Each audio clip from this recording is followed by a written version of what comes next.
Hello, my dear friends, my lovely audiences. Welcome to the East-West Show. My name is Jack. I'm with G&E TV. For the past few days, there is a big issue going on, and voices from everywhere representing all kinds of groups are heard all over the country, across the nation, if not across the world. That is the DACA, the overturn of DACA, the whole of DACA. DACA, D-A-C-A, Deterred Action for Childhood Arrival. Deferred action for childhood arrival. Yeah, yes, right, you're right. good. So to get to the point, today I have invited my good friend, a beautiful lady, who I rely upon a lot. Every time when I have problems, I have a question that needs to be answered, I have her here. And she is the Vice Chair of ABS-SIL, Immigration and Naturalization Committee. And also she is the past California State Bar International Law Section Advisor. And she herself is a outstanding immigration attorney. So welcome to the show. Thank you. And because you have so many titles, every time I have to hold the card in case mistakes are made. All right, good. Yes. To the bottom line, lots of people do not necessarily know what exactly DACA is. When was it given birth to, and what is status now? What is Trump vowing to do, and what will be the future, and what will happen to the kids under DACA as the DACA they call recipient, right? So you want to give us an overall picture, please? Sure. DACA, the full name is Deferred Action for Childhood Arrivals, and the purpose of introduce this executive order is to protect. That was the executive order of President Obama, right? Former President Obama.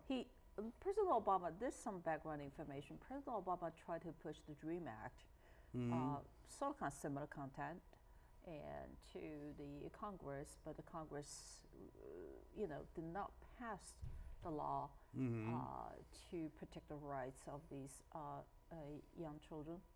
So instead, Obama say, okay, since it's so hard to push through the Congress, let me issue an executive order to let these young people to stay in the United States. So according to the DACA, and so these kids can stay in the United States if they, if they came to the United States before June 15th, 2012, and then when they come to the United States, they were under the age of 16. By the time of the June 15th, 2012, their age is not exceeding 31 years old. And if they are students currently studying in the schools, or if they have a high school graduation diploma, or if they are in the army, or or if they are veteran, honorary discharged by the military service, and they're entitled to apply for DACA. That means the immigration authority will not deport them. Once they approve the application, they will get 2 years at one time for staying in the United States legally, but they don't have any other status, but they will be issued a work permit, and with the work permit, they can apply for Social Security, they can make money legally, and they can file the tax return. And if they're in the school, they can apply for the scholarship, for and supplement, for financial assistance for anything. So all right, they student will loans, treated, such as student loan. They'll be treated as if they were the residents in the state. I see. So that's sort of kind of background. All right, very good. Let's get to the time point. Okay, time point as far as my homework serves. It was 2010 when President Obama put up the DREAM Act, the DREAM Act. That was denied by Congress. So 2011, he issued executive order, that is DACA, deferred action for childhood arrival, DACA, like that. And there is DAPA, right? Yeah, DAPA. DAPA, which is deferred action for parent. Right. DAPA was introduced somewhere in November 2014, and they want to expand the scope of the protected category, including these parents whose children they are U.S. citizens or they have a green card. To cover the parents of such children. No, you're wrong. You're wrong. No, that means the parents of the children who are U.S. citizens or green card holders. So totally different kind of group. The parent of the children. For example, they are illegal. They came to the United States illegally and they have babies here. And the baby was born in the United States will be considered U.S. citizen. So these people, usually the illegal immigrants, sooner or later they're gonna get married, they're gonna have children. So that means if they have a U.S. citizen children, or if the kids had a green card, they are able to stay in the United States because of I'm a this little confused. I'm a little confused. You want to say it louder to the record, please? Okay, let me tell you. DAPA is totally different category. It's different from DACA. DACA means the kids, they came to the United States illegally for the first place. They were under the age of 16. All right. They were brought into the United States by their parents. Now DAPA, they are the parents of the U.S. citizen children, and they are the parents of the lawful permanent residents. So totally different category. Okay. Now it's possible for these people who came here in the United States at a young age, their parents might have new babies born in the United States. Okay. And they immediately, in that case, become DAPA. DAPA, right. Very good. Okay. So some clarification are necessary in this regard. For my audience, I want to do it again. For you to make your own judgment about what kind of human beings they are. Number one, under DACA, DACA, if you arrived as a child before the age of 16 by somebody like your parents to arrive in the United States, right? And that is one situation. And then to the parents themselves, to the parents or the men and women themselves, they may have extra children. For that extra children, they have the birthright to be a citizen. So birthright citizenship is not in question. Question is that once they give birth to a legalized citizen baby, so they are deterred too. They are deferred to not to be evicted, not to be removed. Am I right? No, then yes, they will not be deported, and so those children's parents will be able to stay in the United States. However, that gets trouble. Right before DAPA should be implemented, and lawsuits was brought in the Texas state first, and then Texas united other states who have 26 states, so a sort of kind of simple majority of the 50 states, right? Okay, they filed a lawsuit against, of course, the Attorney General, and they're saying that the executive order is illegal for two reasons. One, it is the executive order and try to make a rule without Congress. That's against the Constitution. Second, it didn't went through the comment. We call the publish in the comment process.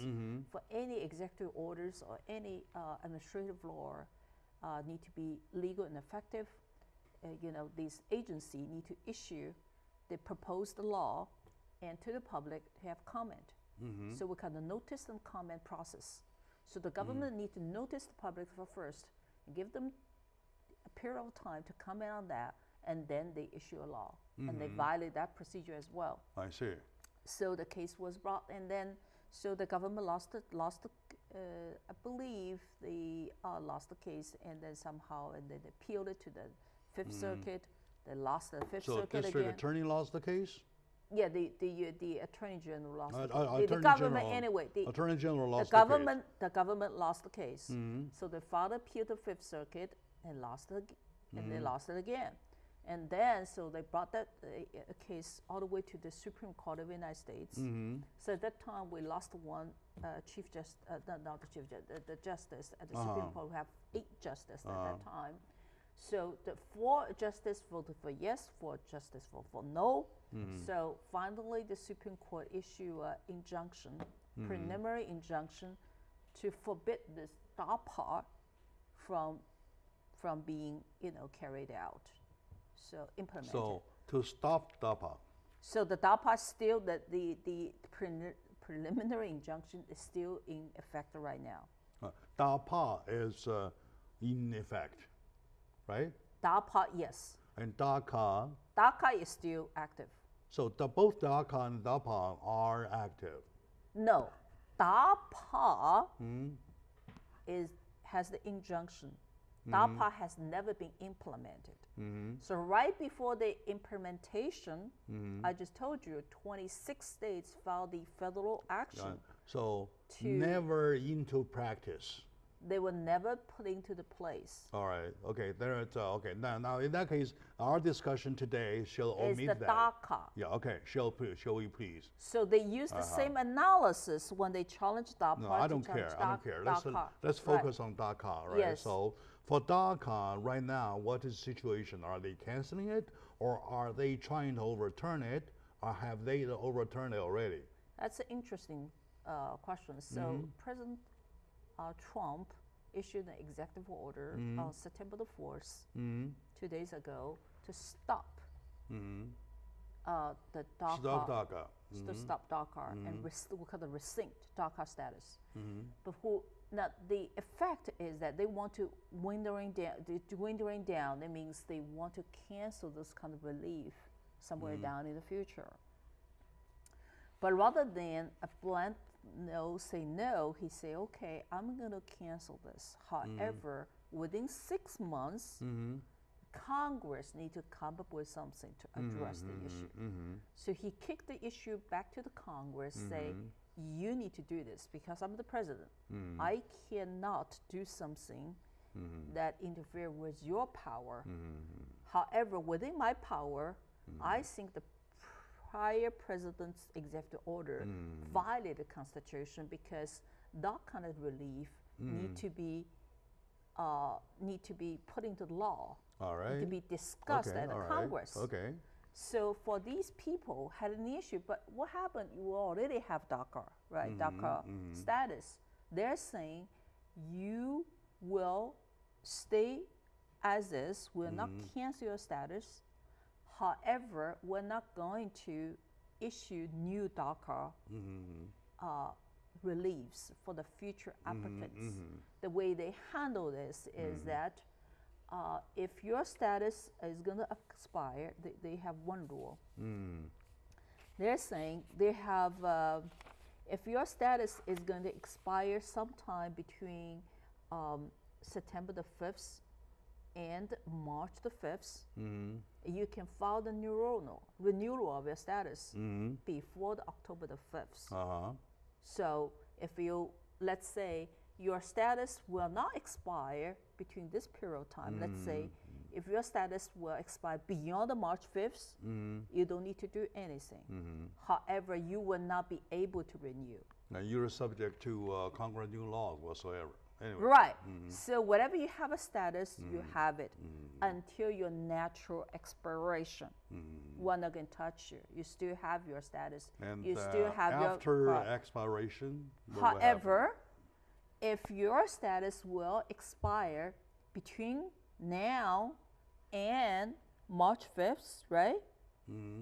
Next year, you can renew your status.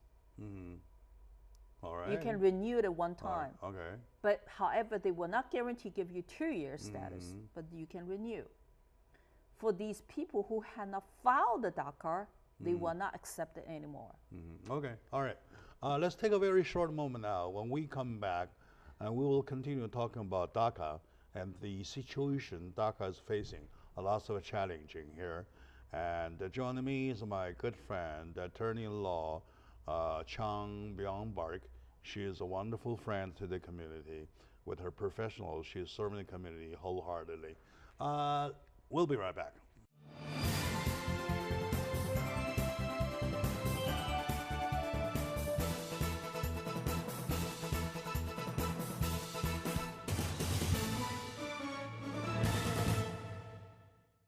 Hello, dear friends. Welcome back to the discussion about DACA.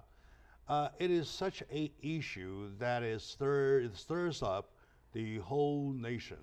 Lots of people getting worried. Lots of people putting their hands together for the move of Donald Trump. It was something that he vowed on his campaign trail to do. Now he is doing it. So. With me today is my good friend, Chang Byung-Bark, attorney at law, talking about DACA. And we first laid the picture, the overall picture of a DACA, and to see what exactly it is, and to see the people under DACA programs, who they are, right? So, to give an age estimation, if they arrive before 16, before they were age 16, right? So DACA implemented as an executive order 2011, 6 years. You're talking about if they were 16 already by that time, and this young man or young woman is no older than 22. Am I right? To guess their age. Right. To guess about their age. Right. Because you put 6 years on top. For their maximum years of 16, age of 16. Right. So you see that they are no older than 22 years old. Right? So for them, suppose if they get here by the age of 3, for example, right? Or say, let's take middle age, 8. So we cut 16 into 2 halves, right? They got here at the age of 8. And you were saying that you go back to, quote unquote, your country. So have you thought from legal point of view, the definition of word in your country to this person, to this young kid, now 16, now she or he is exactly 16 years old, right? Used to the environment, used to the language and everything, what would be the definition of his or her country? Well, I mean, you mean the country of origin, right? No, country, the word country. Well, the word country, yeah. he will be confused. He or she will be confused Very because confused, he came right? here early, and at the age of 3 or 8 years old, will have no idea about the country of origin. I mean, he has been here for a while. So get used to the United States of America and will not be familiar with the home country. I believe I used to represent a lot of Hispanic clients in the court, and we're doing the cancellation removal. And one of the issue is the hardship to the relatives, and we're saying that one of these issues included that, because if you deport illegal parents and even the lawful young kids will need to go back to the Mexico, have faced an issue. They've never been in this country or being at such a young age came to the United States, and so their home country will be a foreign country to them. So that's the problem. Exactly. Okay, now for the part of deferring, for part of removal, are they removing the parents of such kids, or are they removing the kids themselves when they say go back to your own country? You mean the DACA? Under DACA. Well, they're saying I mean, when DACA overturns. Well, if the DACA will be terminated, and these allegedly the kids, and if their status expires, so they cannot stay in this country anymore. So these kids will have to go back to their home countries. All right. Now, so you didn't answer my question. You mean their parents? When they remove their parents or remove the kids? Okay, so whoever don't have a legal status will be need to remove. In other words, they remove both the parents and the kids. Yes, if the parents don't have a legal status. Yes. All right, that's an even better case. If they remove the parents out of the country, and then kids left nowhere. No. Left They won't nobody's do that. care. They won't do that. If they're going to remove, they're going to remove the parents along with the kid. Along with the kid. All right, Right. good. Now, how much do we have of the kids? How many of the kids? And the number says they have 800,000, the kid only. And plus their parents, everybody has two. You're talking about 200, no. You're talking about 2.5 million people. This is not even the exact number. The exact number is 190,000 people. I see. Yeah, I think it was, more than that. It was like, they're saying that, So it's 1.3 million to 1.9 million. 1.3 million to 1.9 million. Yeah, only 800,000 people applied for it. About 850,000 applied for DACA, and then about 800,000 were approved the DACA status. So you're talking about 1.3 million to 1.9 million. They're the real numbers there. The real number there, and everybody of the 1.3 to 1.9 million has their parents. Well, let's say 1.9 times 3. How much is that? Now that's 50. That's the 5 million, 5.7 million. So close to 6 million people. Close to 6 At million least. people. And my bet is their parents probably are legal as well. Now, and let me ask you one baby question, very baby question. All right. So, to remove somebody out of the country, if we go by the by law, by the justice system, does everybody deserve a full size of legal service, of justice, given imminent time for their going through all the legal processes? I understand your question. So there are two categories of the people. One we call the summary removal. The other one is the full removal procedure. For these people, although they are illegal, they have been staying in the United States for such a long time, so entitled to the full legal procedure. That means you have to issue the NTA notice to appear, to make them to appear in the immigration courts. And the immigration courts is so crowded right now, it takes about 2 or 3 years to go through the whole process. And they have a right to appeal it to BIA. It might take another year. And they have a right to appeal again to Ninth Circuit. It might take another year or two. So the going through the whole procedure might take 7 or 8 or 10 years. And all right, good. You know, that's exactly the answer that I want to get from you. So according to law, when everybody deserves to be serviced with a full extent of law process, right?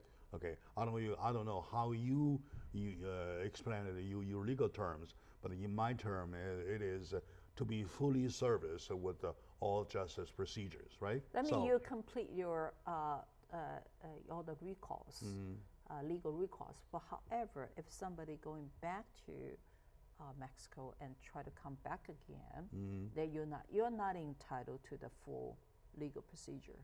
You are called arrival aliens. However, for these people stay in this country, sure. Don't mislead me.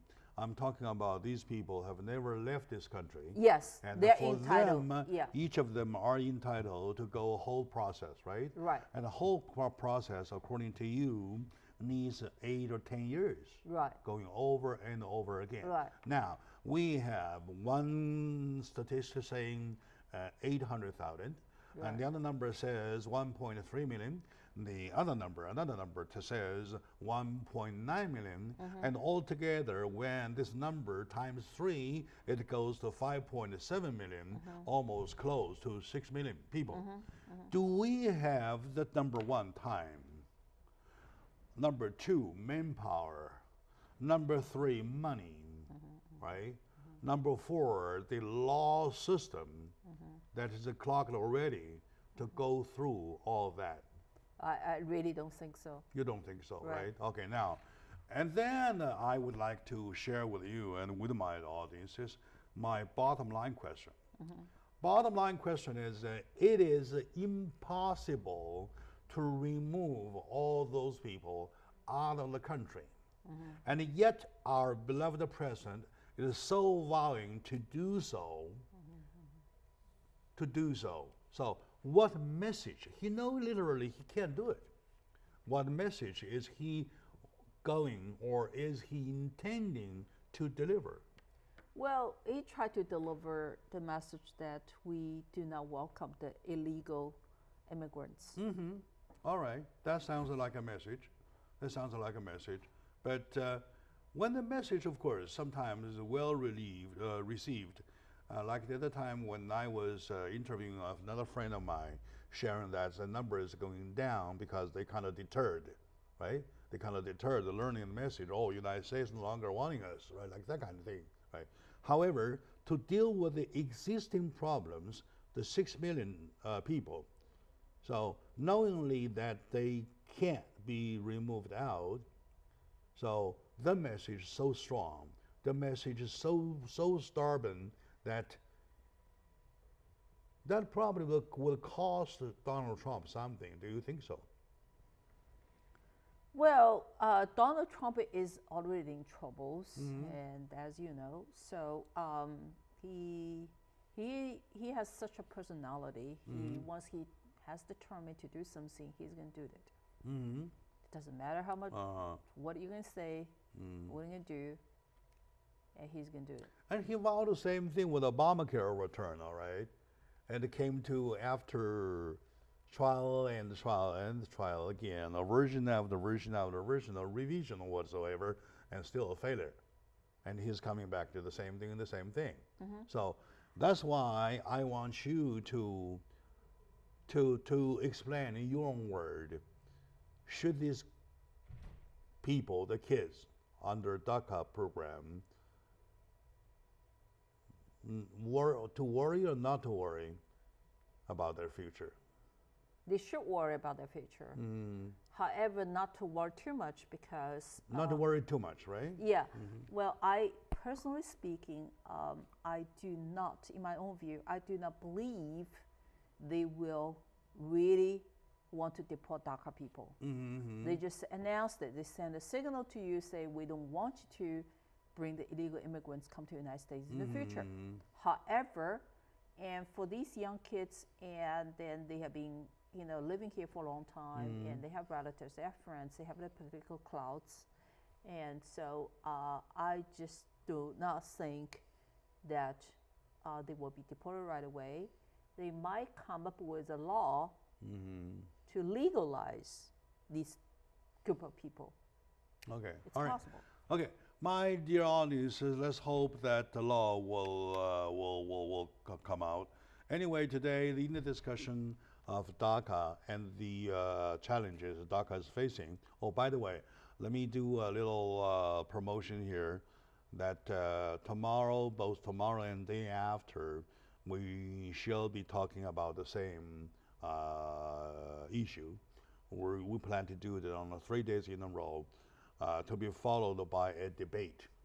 We actually want to debate it. We have people on the right-hand side, we have people on the left-hand side to see what exactly that is. Stay with us. We'll be right back, please.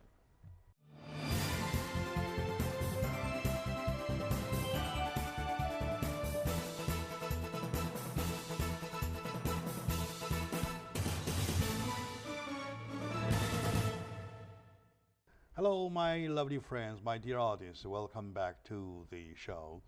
Especially when you happen to be somebody's parents, somebody's DACA parents, though, you would better pay attention what we're talking about.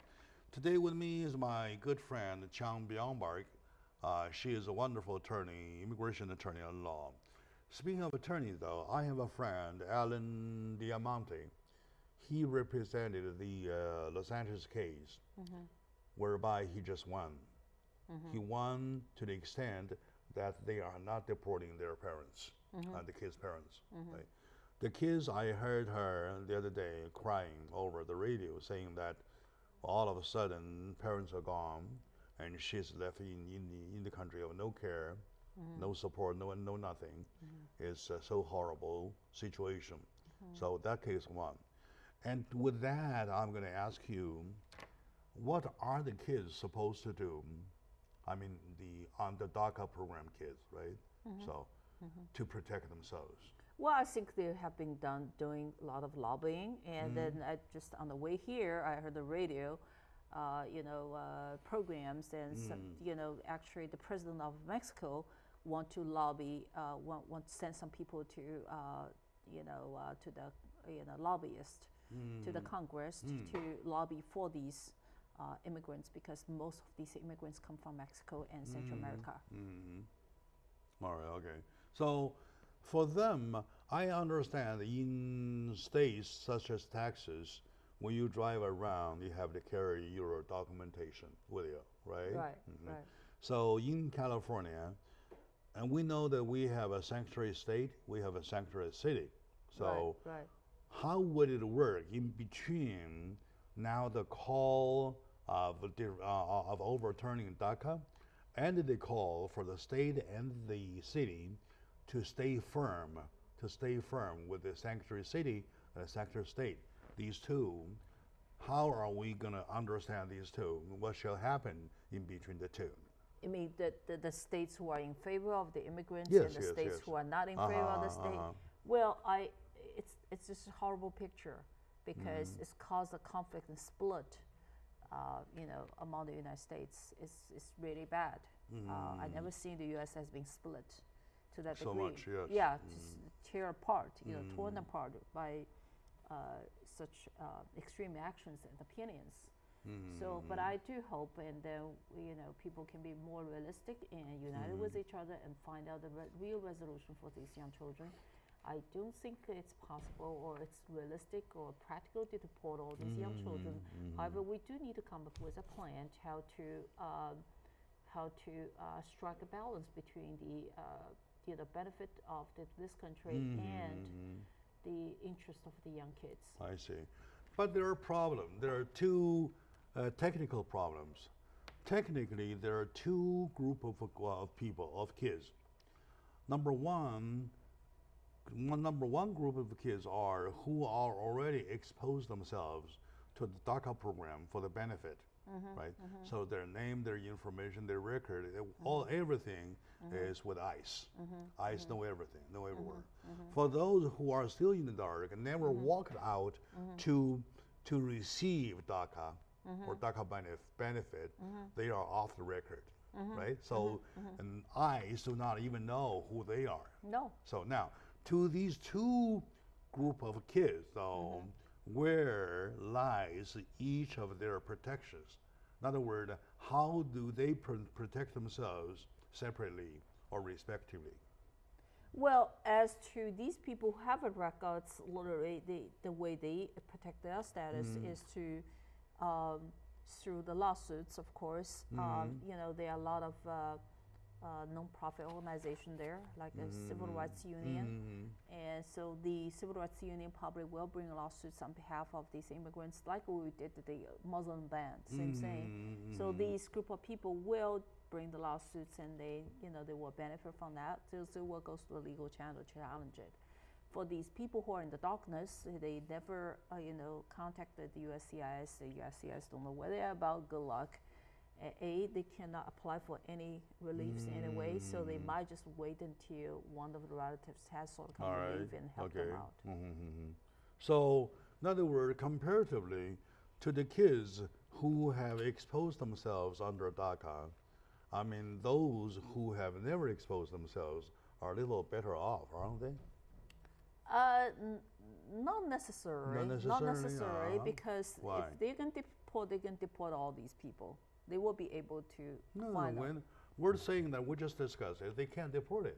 If they cannot find them, yes. Yeah, they can't deport it. Even if they find them, they do not have the time and the efforts and everything to go through 800, I mean, 8 years, right? So now, let's see if they drive around, right? Should the DACA kid still be protected?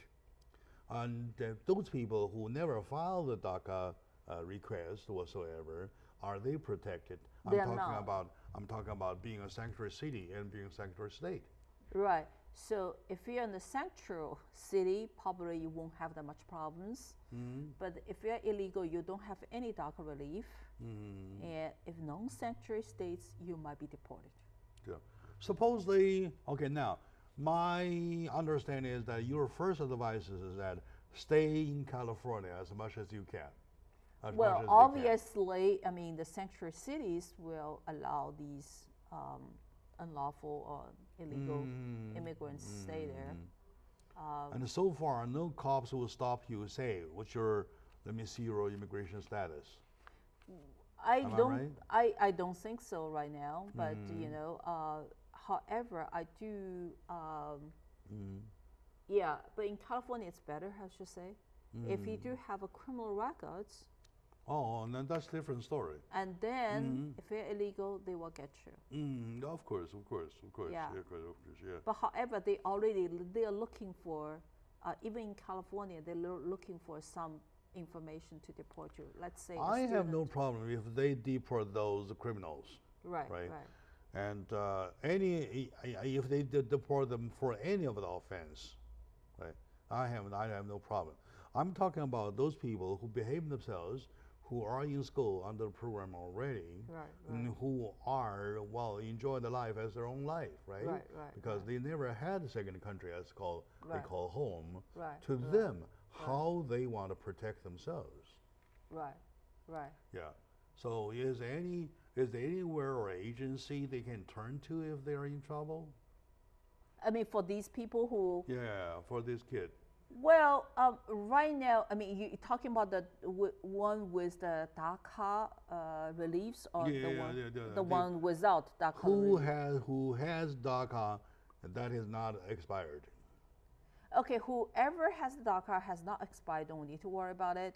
Whoever has DACA is going to expire soon. You don't need to worry about it because you're going to have a new renewal. Automatic renewal. Not automatic. You have filed the application before the October the 5th. No. I mean, when you file the application, should ICE refuse you? Well, ICE has the discretion to deny it. All right. It doesn't mean it is automatic. It's automatic. No, it is not automatic. Not automatic, but they can discredit. I mean, they can discredit it, right? Well, they have a discretion to deny the application. So that doesn't mean that you file the application, you file the renewal, they have to approve it. So for these people who have a status, they remain in status. For these people whose status will expire from now to March the 5th, they will allow them to file a renewal for one time. But they reserve the right not to prove. They have been always reserved the right not to approve it. In case the kids gets into trouble, violate the law, commit a crime, they always, I think they will allow them to have one misdemeanor, but other than that, they won't. That said, number one suggestion is that you try to avoid going out of California, out of LA City as much as you can. And number two, you don't have to worry about too much because it takes forever to deport you. Right? And what happened with schools? Are they supposed to be still in school if they are in the process of removal? Well, let's say if you do not have this relief, and then this is an issue. So for the school, I was told in the school, they already told them, we are not going to give you the student grant anymore. We're going to stop this. So even you can legally stay in the United States, however, you're not going to enjoy the benefits that are being conferred by DACA program. I see. In other words, the existence for them to be still in the States is one issue. As to get benefit under DACA program is the other. Am I right? All right, very good. Today with my friend Chang Byung-Park, attorney-in-law, I'm trying to understand the DACA program and DACA behind and the DACA future. And this includes how our kids who are under DACA or close to DACA can protect themselves. So we take a very short moment now. When we come back, we'll continue finding out from this strange situation. Stay with us, please.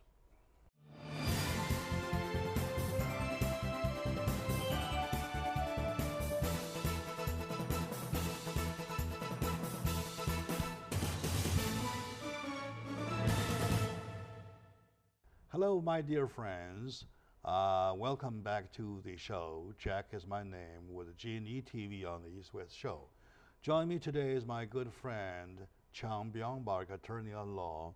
She is also the vice chair of SBSCIL, Immigration Naturalization Committee, and also she was the past California State Bar International Law Service advisor.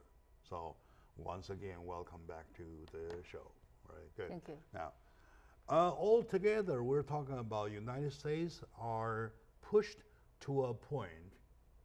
If you drive from downtown to West Covina, you will see the people out there on the street, right? They were the protesters. They were so frustrated, and they were yelling, screaming, right? And people worried about their kids, especially with the parents.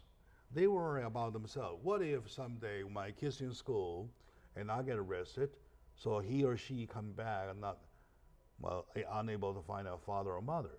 So things like that, right? So now, this country is so divided on this issue. We were so divided. We were divided when Obamacare was being overturned, and I witnessed the division, how people are seriously divided over that issue. Finally, when that issue is gone, and we have another issue to divide ourselves, now we're divided. And lucky you and I are probably on the same side, right? It could go between us that divide you and me.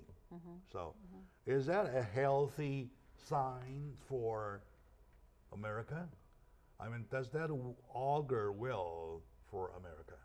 Well, it does cause some troubles, and I mean, as you and I know, these issues have been debated and then argued among different kinds of groups, and the people feel very strong about their own opinions. They don't know either left or right, don't want to yield, you know.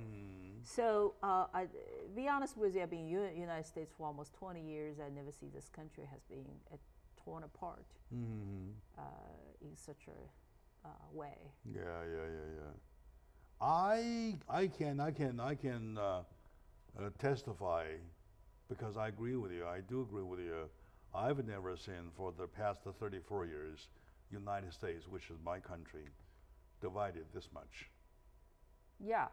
I mean, there is a rumor say that the California will succeed from the United States, and it's a rumor because they have so many immigrants in California. Well. That's so not, after all, that's not bad. They're talking about independence of California. They want to be independent country, but I think it's impossible. I know, but it shows some kind of conceptual change. You understand what I mean? Right.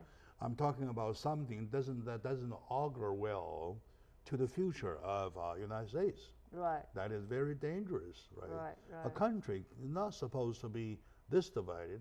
And of course, under this beautiful flag of democracy, you have the right to not agree with me. But when you are not agreeing to an extent that you want to declare yourself a country, though, that is something dangerous, very dangerous, right? So how do you, attorney, view the situation for United States, what it is now at the current time?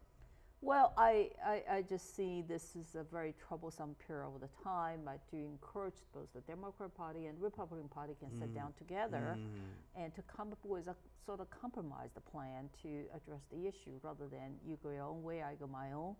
And so at this point of time, I believe the interest of the country, the people's interest, should be at the top, rather than the party's interest or individuals, or partisans' interest, or the the individual interest, and should be set aside.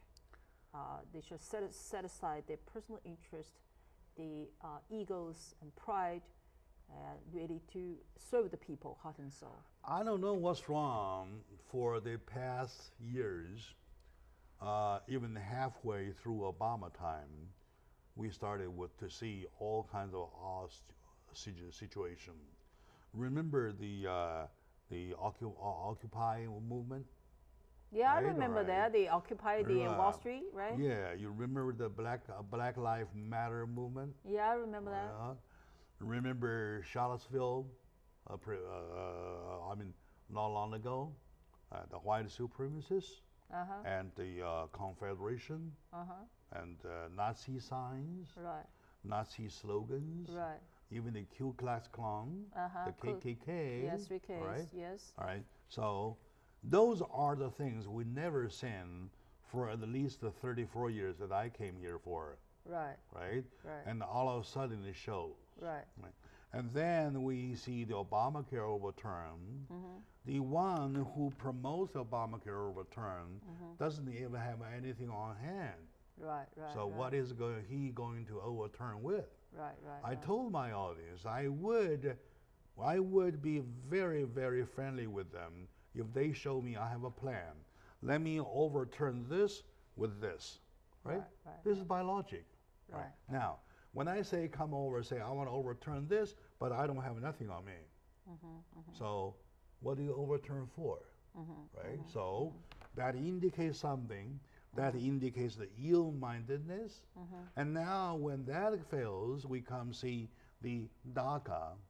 So what if you let this stay there, give Congress a call, say, hey, you better work out a plan, right? And prior to that, during Obama time, when they had the majority of both houses, why wouldn't they do something? Why wouldn't they do something? They, Democratic, they did have the majority for both houses, the Senate House and Representative Houses. Why wouldn't they work something? Obama, when he was so strong on the DACA issue, 2011 was only his third year for his first term, right? Starting that point to all the way till 2000 till this second term, end of second term, he has almost 6 years of doing the job. Why wouldn't he do anything? So I want to make this statement to include Donald Trump as well as Barack Obama. Right? Those politicians do not do things at the time they could do. Now, when they see the time they cannot do, they want to do it. I don't know. Can you help me in this regard? Well, I'm not a politician, so unfortunately, I really cannot get in their mind. But I sort of kind of guess what they want to do. But even the president want to implement some laws, but then they sometimes feel like frustrated because for executive order, you go back to George W. Bush 41. George Bush 41, right? Right. He issued the executive order to give the MC for lots of people, right? Amnesty. Oh, amnesty. I'm sorry, amnesty for lots of people, right? So, executive order is executive order. Nothing wrong with that, right? And that executive order, if that did not violate any constitution, why would Obama's executive order violate Constitution? And then goes Donald Trump's executive order, and also the executive order, does that order violate the Constitution? Well, he is saying because you're talking about dual standard. Right. Yeah. It is very confusing. Yeah. My dear audience, my lovely audience, I, as your show host for this many years, who you trust as much, I want to declare to you, make my statement to you, that I'm lost. Unfortunately, I'm lost. Confused by politicians, right? Confused by politicians. I'm the one talking about politicians all the time, confused by politicians. Right. And also, I invite you to write me your opinion. Send it to tellmydj@gmail.com. Tellmydj, one word, @gmail.com. And I'll see if I can, quote unquote, your email, your statement, to discuss with my audiences. This is such a serious issue. And also, tomorrow and day after, we have 3 shows on the road talking about this DACA issue. And confused as I am, I'm still willing to find out the right answer to clarify myself, because I do need an answer. Today with me, as all the credit goes, so my friend Zhang Byungbark, she's attorney in law, and she is the vice chair of the ABA-SIL Immigration Naturalization Committee, and she was the past California State Bar International Law Section Advisor. So thank you very much for sharing. I especially appreciate the fact that you tell me, through me telling my audience, that looking at the time parameter, we do not have time, efforts, everything to send everybody home, quote unquote, home, right? To remove everybody.